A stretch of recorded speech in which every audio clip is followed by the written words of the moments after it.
Welcome to the second talk of the second season of Tiny Lab Talks. Tiny Lab Talks are short conversations, around 30 minutes, between international guests and members of the University of Aveiro. These sessions aim to create a motivating moment of exchange between specialists from related fields, encouraging the sharing of ideas and experiences in an accessible and inspiring way by promoting science and culture through relaxed and engaging interactions between researchers, artists, creatives, and the public. The conversations are streamed live on the University of Aveiro's YouTube channel. I'm Francisco Ribeiro. I'm a bachelor's in composition at the University of Aveiro and mainly work as a freelance composer. I want to give a warm welcome to both of our guests today. I'm here joined by Zack Browning, Professor Emeritus of Music Composition at the University of Illinois at Urbana-Champaign. And we're also joined by Henrique Portovedo, Professor of Contemporary Music at the University of Aveiro and saxophonist at Som d'Arte Contemporary Music Ensemble. So, the first question is for Zack. So, Zack, your music blends mathematics and musical elements. How did this come about? Let's see. I would say really in 1984 when a good friend of mine studied with Peter Maxwell Davies and came back and showed me the magic squares that he was working with, and it piqued my interest immediately. And ever since then, I've used magic squares and then on to feng shui. So it traces back to 1984. Okay. So, I think this is a question for both of you. Both of you can elaborate. How does technology, whether in the creation or performance, impact your work? This can be as either a composer or even a performer or even conductor or whatever. Well, I can say, well, we have all this discussion around this concept of post-digital culture these days. So actually post-digital means that all that mediates our creation somehow, and somehow the aids of performing and the feedback of performing, even for practice, it depends on technology. So I think it's just a question of actually everything we do these days, even using analog method or just acoustic, whatever methods, it always depends a little bit on the technology these days. There's no way of running out of it. So yeah, as a saxophonist, I'm pretty well known by working with electronic music, and as a sound artist as well. So yeah, my main work, I will say that it's mediated with technology. Mm-hmm. But I believe that even well, it's not a belief. It's a, I'm sure even when you work just on acoustic composition, you will be using technology on the process to do it as well. And when you're playing with electronic music, do you sometimes feel a sort of a burden when the electronic is very fixed? Do you feel like you have less freedom when you have to play with the tape, especially with ClickTrack or something? How is it? Well, that's even another question related to the technology. We just to do with flexibility and the opportunity of changing in the moment. Of course, I don't mind there's a lot of discussion between fixed media and live electronics. Actually, yeah, both have advantages and disadvantages. But I will say that these days even live electronics is reliable, so we can trust on the computers to deliver a performance, which was not true back in the 80s or even before, as Zack knows. Yeah, that long ago. Oh yeah. Yeah, I wonder what's your take on it as a composer. How you feel about it? Yeah, I was trying to think. Probably about from 1995 to about 2005, all my works, for the most part, were works with instrumentalists and some vocalists with computer-generated sounds. And I thought, you asked about playing with the computer. I wrote several pieces that, in a way, are my concertos. Like today, I played one in a lecture called Network Slammer, flute and computer-generated sound. Sort of like flute concerto, I found that I really was excited by that, but the challenges to the live performer, to play with the fixed media, it created tons of tension, which I really like. I like to exploit that. They're trying to ride a huge wave, right? Like, what is it in Navarro or Portugal, right here, where they have the big 100-foot waves? On Nazaré.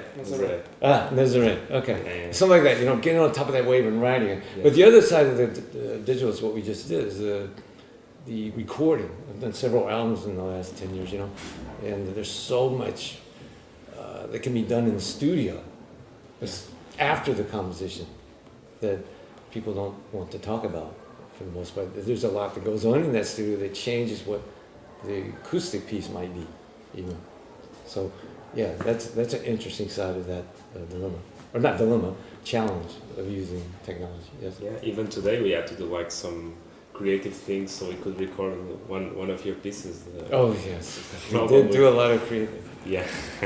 Rock Galaxy's coming out late fall or early spring. Keep an eye out. Yes. So, even still on the technology subject, technology is also a way for musicians around the globe to get to know each other. How has this experience of working with international performers influenced your activity? So, Each of you. well, certainly I wouldn't be here today if it wasn't for, I guess, YouTube. Yeah. Is that correct? Yeah. Yeah. So there's no way we even meet. I have an album, Soul Doctrine, came out in 2017. Again, same thing. I met over YouTube. Somebody saw the music in Italy in their group. It just evolved. So, oh my God, I could go on and on examples. I got people in Taiwan, China, and you must see the same thing. It's a small world now. Yeah. So yes, musicians are collaborating all over together without having to be in the same place. Right? So Yeah, we just share, even for sharing code regarding some composition processes and that things, it's really fast. But I always, and I refer this to the students because technology, of course, is fast and we know each other very easily. But in the 18th century, Mozart knew the work of Haydn and Beethoven knew the work of Mozart, and they were really far apart. So but I would say their music was getting played, whereas maybe our music's not getting played. yeah, it's true. So it's the way the noise was. Yeah. Too. Yeah. Always through PDF. Yeah, there's always PDFs put about that. Yeah, but I mean, when I do this example, when you are really interested into knowing the work of the others, you will always find a way. And that was proven in the 18th or 17th century, when someone really wanted to know the work of others because it found it important and fundamental to its own development, they will look for it.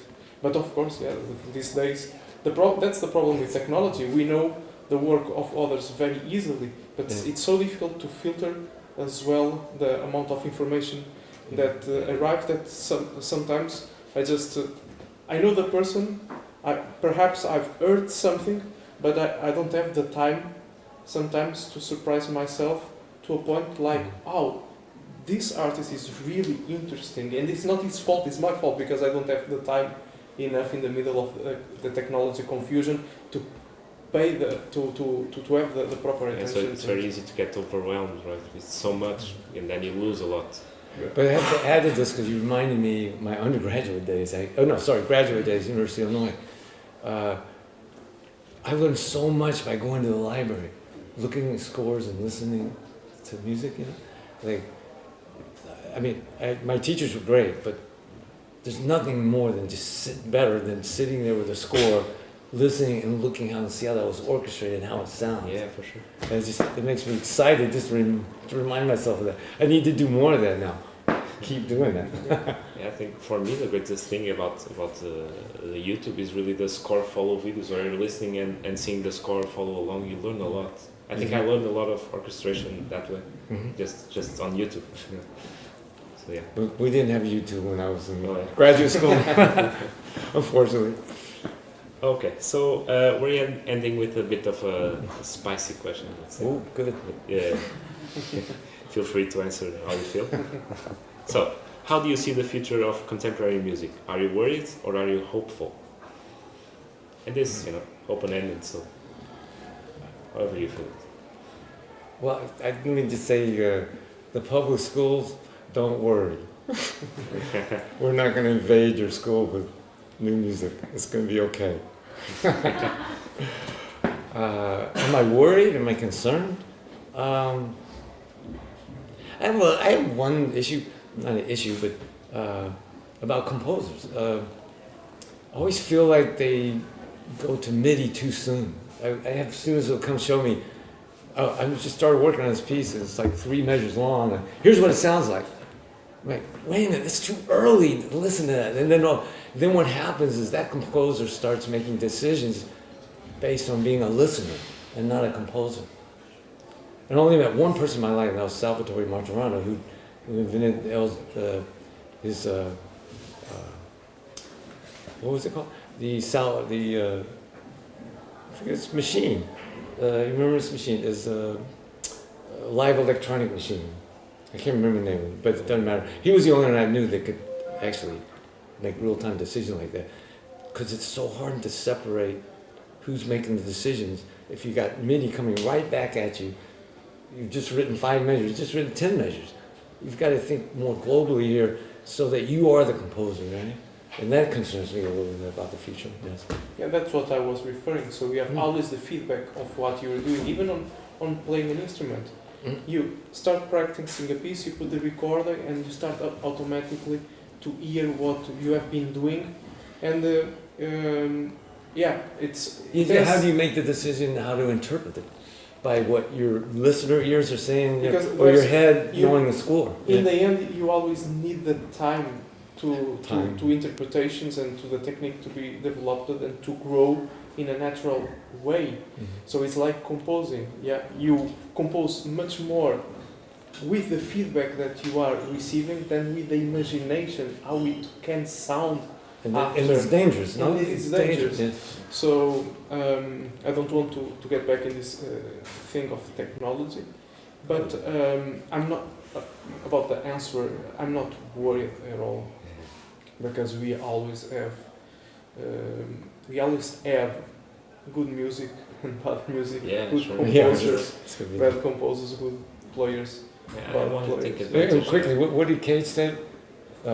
As long as we're breathing, we have music. Something like that. Something like that. Okay. I was also wondering, how has it been for you the past few years when you're playing music, new music specifically? How has it been, the experience? Do you feel like it has changed in the last few years? How has it been? So,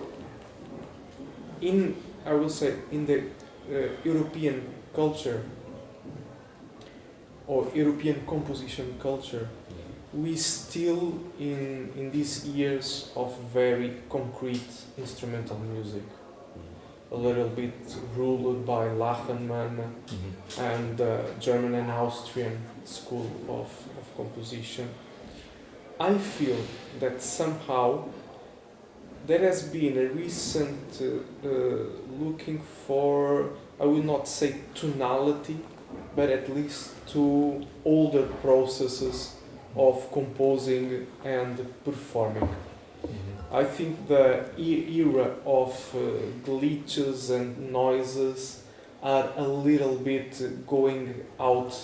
Maybe we are going back to the side. I think so. I think because it has been posing so much constraints even to the performers that I think we are already going back again to, I will say, maybe Barrio or Lighetto, Luigi Nono, where some space to enjoy the sound and the structures in a more common. Maybe because we're so overwhelmed every day that maybe it's a necessity to maybe have space in the music and not to be so frenetic and so full of different sounds all the time. Yeah, and finding common places for the listeners and for us as well. So we can enjoy as well the concerts and not just be struggling and full of tension Yeah. from the beginning to the end. That's my recent experience, I would Yeah. say. So I think this has been a really interesting conversation. So thank you so much for being here. Thank you both for participating in this Tiny Lab Talk.